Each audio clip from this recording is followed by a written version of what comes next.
enjoying Fanboy Planet, please check out Universal Soldier 3, Regeneration when you get a chance. It's a cool movie, a lot of action. I take a lot of laughs in it. And I'm going to tell you one more thing. Use your powers only for good. I'm just the definition of a fanboy, baby. I'm a nerd over crime. I will always survive. Fanboy, baby. Here we are for Universal Soldier Regeneration. So what brought you back after all these years to that property? Well, I didn't want to do it at first because I was busy directing a movie, was preparing for another picture, and the script wasn't very good, and I wasn't really interested because I hadn't done any sequels, and and I wasn't, like I said, I wasn't too excited about it. But then they brought on this guy, John Himes, who I thought had some good ideas, and then he kind of came up with an idea or a concept for my character that just sounded very interesting and like something I could have some fun with, and I decided to do it. Okay, and you said you really don't do sequels, so how strange was it to step back in and be this character again? Well, it's not like I don't do sequels if they come along. They've asked me to do any of them, so I wasn't used to it. That was a bit strange to, a bit bizarre to sort of, slip into the old camo gear and face Mr. Van Damme after 17 years. It was a bit strange, but I think it's in vogue now anyway to do sequels and bring back the old guys and people who has an image. And, so I think it works well in the film. Yeah, why do you think that is? What is it about the Universal Soldier? Why has it endured this one? 17 years ago, you said the first one?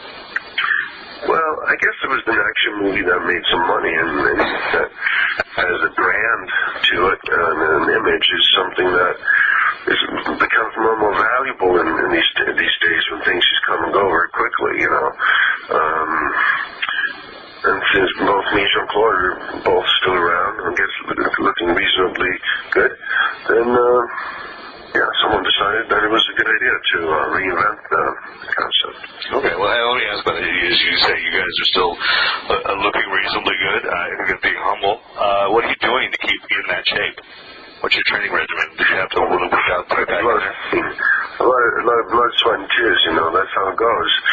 I mean, you just got to work out a lot, and you got to make it a priority, I guess I do quite a bit, and I'm always a little bit sore, limping around with injuries, or,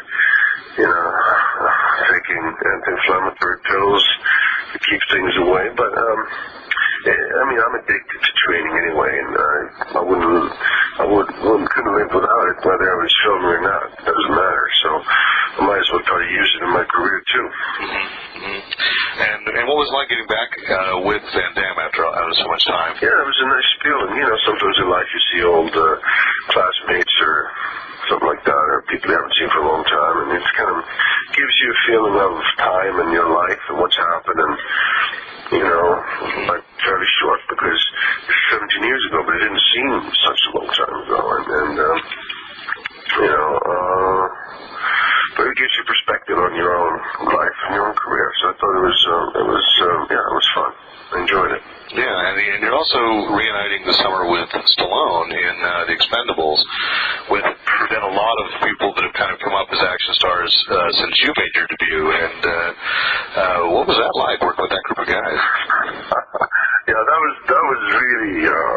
really cool. That was very interesting. I mean, because he's also the writer and director, as he was in Rocky IV when he wrote that and gave me that shot at becoming a star, I suppose, or an actor. He writes this role for me, which obviously was written for me because it's a Swedish guy, and it's a really good role. And so I was thankful for that, and also it was a lot of fun to be on the set with him and do scenes with him, and I just reflected that we have some kind of chemistry on screen, because I think because he's Italian, dark, and I'm Scandinavian blonde, and also we have that past from the Rocky movie, and in this picture we're sort of on the same side and then on opposite sides too sometimes, so it was kind of it was very cool, and I I think people, the audience, are going to appreciate it. That's good. It's hard to be believed almost but it will happen, and it's there already, so it was fun. And of course, the other guys too were great to work with. Like you said, a lot of big stars who've come up since I started, and then when you work with them, you realize why, because you're very good at what they do. Mm-hmm. And you've certainly stayed around. And one of the things that you've done, as you mentioned up top, is you turned to writing and directing your own films a few years ago. And what pushed you to do that? Well, I always thought about it, but I'm not sort of a super ambitious type of guy. I mean, I like to work hard, but I don't go around and make plans or everything on what's going to happen this year and 5 years from now. But it was just simply a director got sick on the film I was going to star in, and I decided that I was asked to direct it, which I did. And then I've done another 4 movies or so since. And I just find I like it, and it's stimulating, and it's different than just acting. You learn more, and you have more. You work harder, but you also have more fun. So, that's the reason I'm doing it.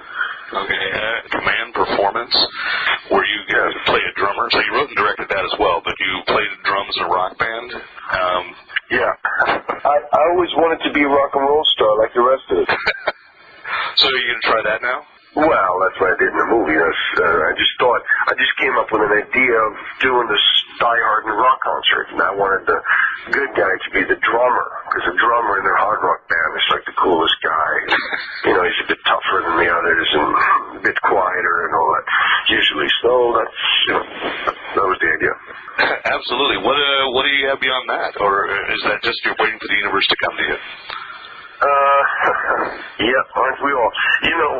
I got 2 movies, small movies that I've written and I like to direct. I'm trying to put together Expendables. I'm going to do some work for that. There's some promotional work. Right now I'm in Sweden right now. I'm hosting this Eurovision Song Contest thing that I'm doing. If you look, I don't know if you've seen it, but you can see a little thing I did here, a little show I did. If you look, Dolph Lundgren, Eurovision, you'll see it. I hear rumors you did a live performance of A Little Less Conversation. Drumming, a little bit of karate stuff, music. So, are you... I want to move to Vegas. Yeah, I was going to say, are you going to record an album? We're going to hear that. I mean, you are kind of this renaissance man, and I think that action stars get this bad rap, and a lot of you guys really are these... are really multi-talented people. You in particular. I don't know about many. I mean, Stallone is certainly one who's very smart and very well-read, well-spoken, and, it's just like you would play these simplistic characters many times, guys who shoot people and drive motorcycles, And sometimes I suppose the audience, they kind of get the character and the actor a little bit mixed up. Yeah, did you guys form a book club on the set of the Expendables? And maybe that's the sequel. Thank you very much, and we'll do what we can to promote Universal Soldier Regeneration, and looking forward to the Expendables. Thank you so much for your time, Dolph. Thank you.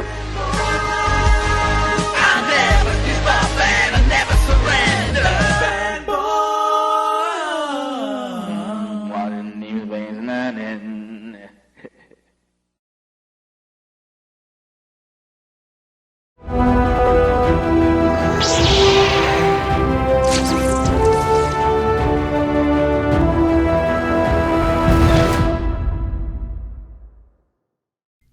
Thanks for watching. Hit the subscribe button to make sure you don't miss out on any Fanboy Planet videos. And remember, use your powers for good.